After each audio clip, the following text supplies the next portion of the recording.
అలా పైనుండి చూస్తున్నా నేను అక్కడ నుండి. అవునా? అదే అంబులెన్స్ కోసం 10 minutes దాకా ఆపారు కదా.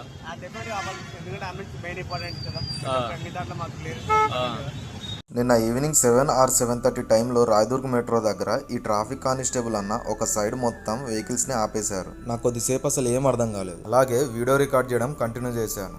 దాదాపు 8 నుంచి 10 నిమిషాల వరకు వన్ సైడ్ ట్రాఫిక్ మొత్తం ఆపేసి సైడ్ వెహికల్స్ ని మూవ్ చేస్తున్నారు. ఇట్లా ట్రాఫిక్ వన్ సైడ్ ఆపడం కామనే, బట్ మరీ 10 నిమిషాలు ఎందుకు ఆపాడా అని అలాగే వీడియో రికార్డ్ చేసుకుంటూ చూస్తున్నా. సో లాస్ట్ కి తెలిసింది ఏంటంటే ఈ ట్రాఫిక్ లో అంబులెన్స్ చిక్కుకోవడంతో అక్కడ ఉన్న ట్రాఫిక్ ఇన్స్పెక్టర్ ఇతనికి కమ్యూనికేట్ చేయడం వల్ల ఇతను ఇక్కడ మొత్తం అండర్ పాస్ నుంచి వచ్చే వెహికల్స్ మొత్తం స్టాప్ చేయించాడు. సో దానివల్ల సైడ్ వెహికల్స్ మొత్తం మూవ్ అవడంతో వెనకాల ఉన్న ట్రాఫిక్ కూడా క్లియర్ అయ్యి అక్కడ నుంచి అంబులెన్స్ ముందుకు వచ్చేసింది అన్నట్టు.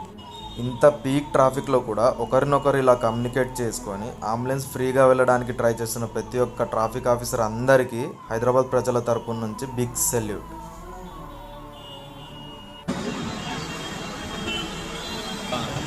రైట్ అన్న, మీలాంటి ఆఫీసర్సే కావాలి మాకు కూడా. మీ పేరేంటి?